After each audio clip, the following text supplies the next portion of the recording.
ကိုယ်တိုင်ရဲ့ဘဝအတွေ့အကြုံကလေးနဲ့ပြောချင်ပါတယ်ကျွန်တော်ကငယ်ငယ်တုန်းကအဲ့ဒါလေးကိုကျွန်တော်စာအုပ်တုပ်လည်းရေးထားပါတယ်ကျွန်တော်ငယ်ငယ်တုန်းကညံ့ပါတယ်လျှော်ပါတယ်ဖြင်းပါတယ်ဘာကြောင့်ညံ့နှုံးဆိုရင်ကျွန်တော်မှာသိငယ်စိတ်အကြီးကြီးရှိပါတယ်လူတိုင်းကိုပြောချင်ပါတယ်မင်းသိငယ်ပြီဆိုရင်တော့ညံ့ပြီလို့သာမှတ်လိုက်တော့တစ်သက်လုံးနှိမ့်သွားလိမ့်မယ်ဖြင်းသွားလိမ့်မယ်မှန်တော့သိငယ်စရာလူတိုင်းမှာရှိပါတယ်ကျွန်တော်ဘာဖြစ်လို့သိငယ်တော့ဆိုတော့ကျွန်တော်ရွာကလေးကဟိုးစစ်ငိုင်ဆိုတဲ့မြို့ကလေးနဲ့ဒီ6မိုင်ဝေးပါတယ်လယ်သမားရွာကလေးအင်ဂျီ100လောက်ပဲရှိပါတယ်တရွာလုံးလယ်သမားပါပဲကျွန်တော်အဖေကလည်းလယ်သမားပါပဲကျွန်တော်တို့မှာကိုယ်ပိုင်လယ်ကလေးရှိတော့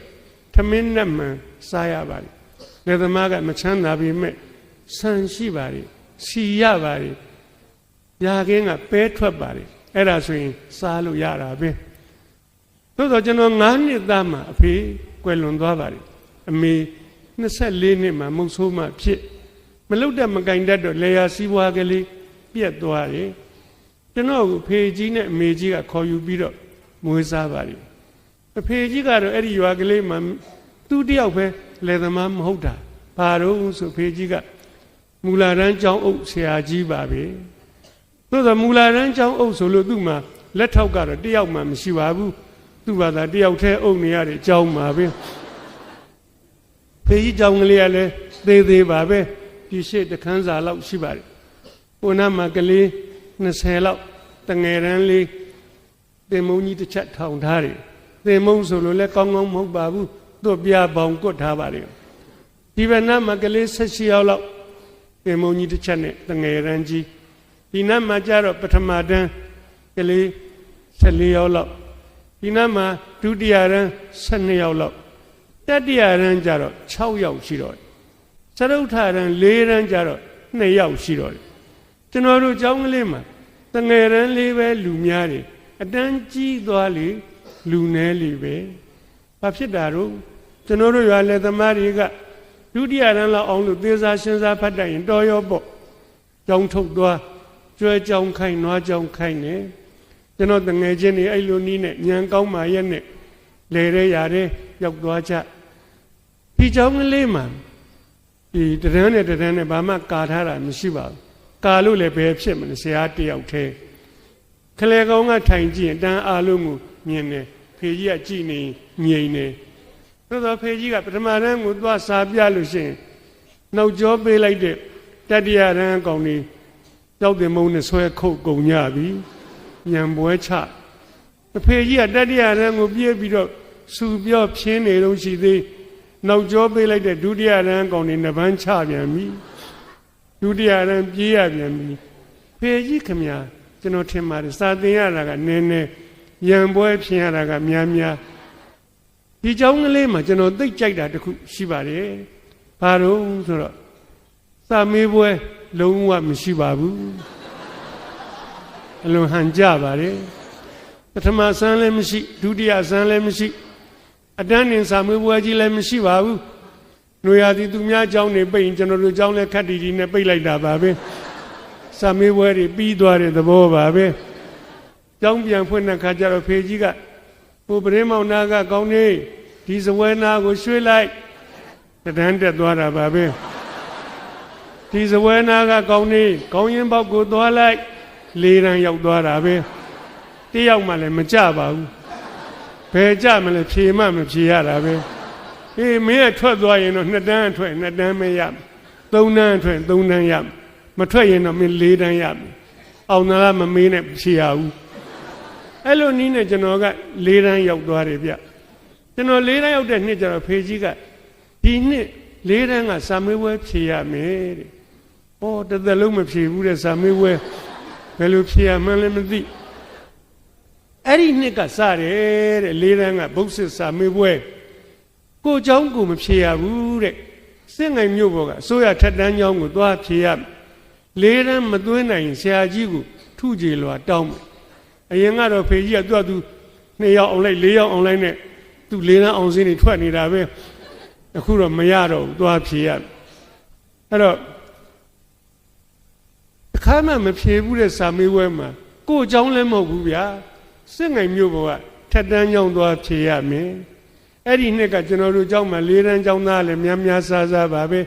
ကျွန်တော်တယောက်တည်းရှိပါတယ်တိုင်မင်ပေါ်တိုင်မင်ဘက်တောင်မရှိဘူးအဖေကြီးကြောက်တော့သွားဖြေဆိုတော့ဖြေရပါတယ်ဖြေလိုက်တော့လည်းကျွန်တော်အောင်သွားတယ်ဗျအဲ့ဒီနှစ်ကကျွန်တော်တို့เจ้าရဲ့၄တန်းအောင်ချက်ကတော့ရာနှုံးပြေးပါပဲတယောက်တည်းဖြေတာတယောက်တည်းအောင်တော့ရာနှုံးပြေးပေါ့စက်ငိုင်မျိုးပေါ်ကနာမည်ကြီးเจ้าက54ယောက်သွင်းတယ်50အောင်တယ်4ယောက်ကြတယ်ကျွန်တော်တို့เจ้าကိုအောင်ချက်မမီပါဘူး92ရာနှုံးပဲရှိတယ်ဖေးရသဘောကျမင်းမြို့เจ้าသွားတက်ရမယ်တဲ့ကျွန်တော်ရင်မြို့เจ้าသွားတက်တာတယောက်မှကျွန်တော်တို့ရွာမရှိပါဘူး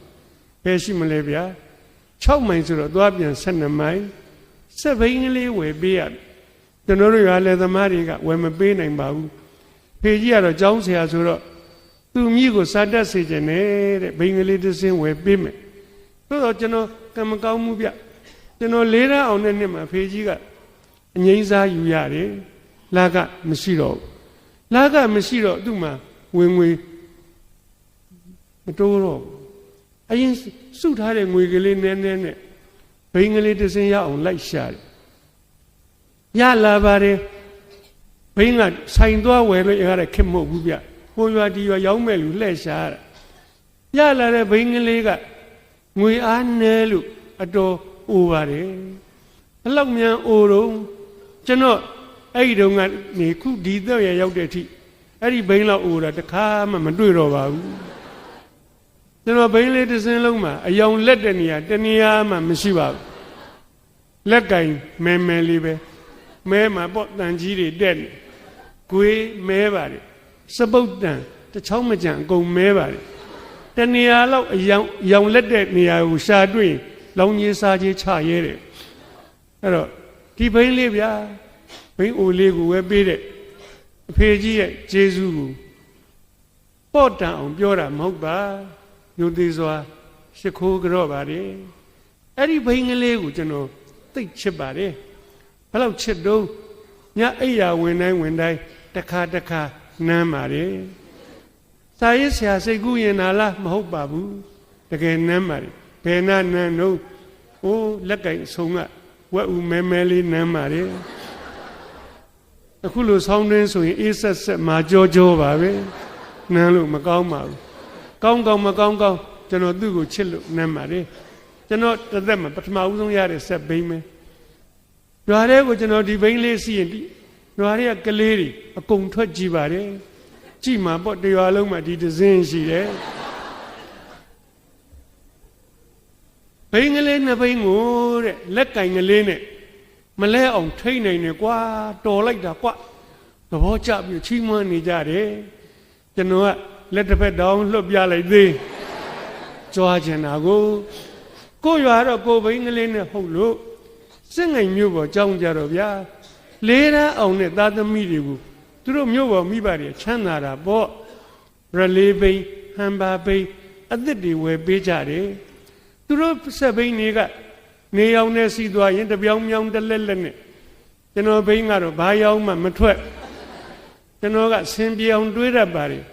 ကောင်းတယ်လို့ငါဘိန်းကနေရောင်နဲ့စီးသွားရင်ဘသူမျက်စိမှာဒုက္ခမပေးဘူးဘယ်ပေးမလဲရောင်မှမထွက်တာပဲဘိန်းချင်းရှင်တော့ကျွန်တော်ရှုံးပါတယ်အဝတ်စားချင်းရှင်တော့လေရှုံးတာပဲဗျာရှုံးမှာပေါ့ဘိန်းကအိုးလမ်းကကျန်းတတိုင်းတိုင်းလဲရင်လည်းမသက်သာပါဘူးဂျွန်းပြစ်ကြဖုန်လေးကပေး17နှစ်သားလောက်ပေါ့ကျွန်တော်မငိုပါဘူးငိုရင်လည်းချော့မဲ့လူမှမရှိတာပဲငိုတယ်ဆိုတာချော့တဲ့လူရှိမှငိုလို့ကောင်းတာဗျမရှိတော့ကျွန်တော်ဖုန်လေးတွေခါပါတယ်လူလည်းထပ်ပြီးတော့စီးပြန်နေတော်တော်လေးစီးပြီးတော့တိုက်ပြန်ပြီးဒိုင်းလွင့်ကြပြန်ပြီးဖုန်နေပေးပြန်ပြီးခါပါတယ်3ချိန်လဲတော့မခါကျင်တော့ပါဘူးခါရင်လည်းနောက်တစ်ခါပြန်လဲဦးမှာပဲမြို့เจ้าနာကြမှာအကုန်ပေါင်းခါတော့မယ်အဲ့ကြတော့လေဗျာချွေးနဲ့ဖုံနဲ့ကတ်တော့အင်ကြီးလေးတွေက ပေလို့နွမ်းလို့ပါပဲသူတို့မြို့ပေါ်ကျောင်းသားတွေကတော့ဘိန်းကကောင်းလမ်းကကောင်းကျောင်းနဲ့အိမ်ကနီးအင်ကြီးမီးဘူးကြဖြူဖွေးလွှလို့အရေးအယောင်ချင်းဘယ်တူပါမလဲ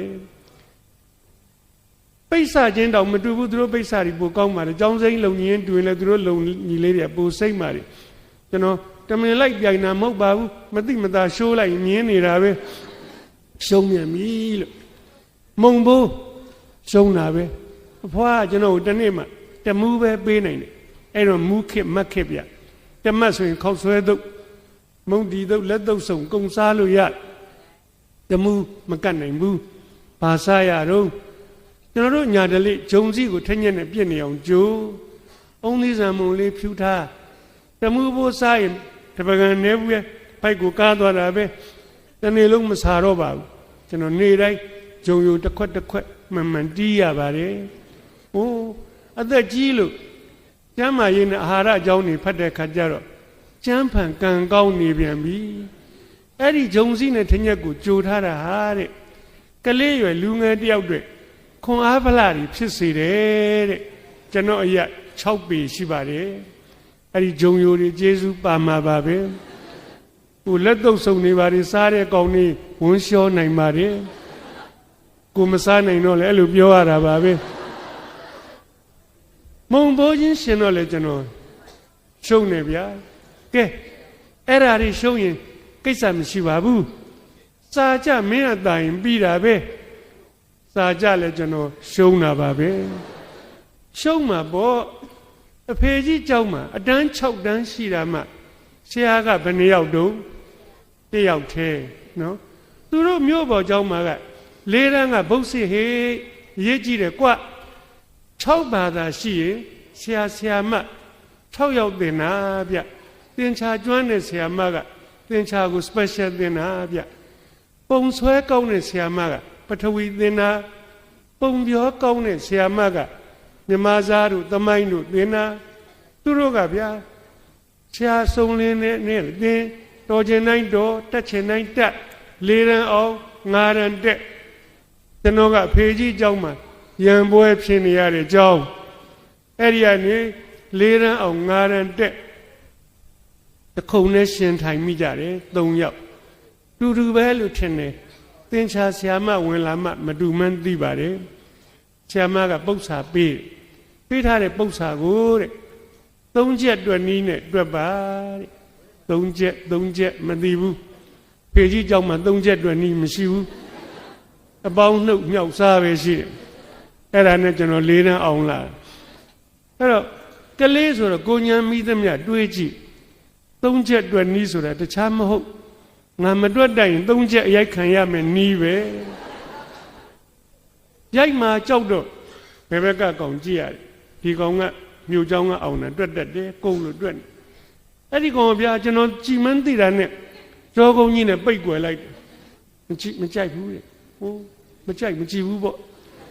ကလေးမှလည်းမာနရှိတာပဲဆိုတော့3ချက်ရိုက်မှာကြောက်တော့ညာဘက်ကကောင်ကြည့်ရတယ်မြို့เจ้าကအောင်တာပဲအဲ့ဒီကောင်လည်းဗျာကျွန်တော်ကြည်မန်းသိတာနဲ့ဒီကောင်ကြီးကတ်တတ်တယ်ဗျဘလားစာရွက်ကလေးကိုထောင်ပလိုက်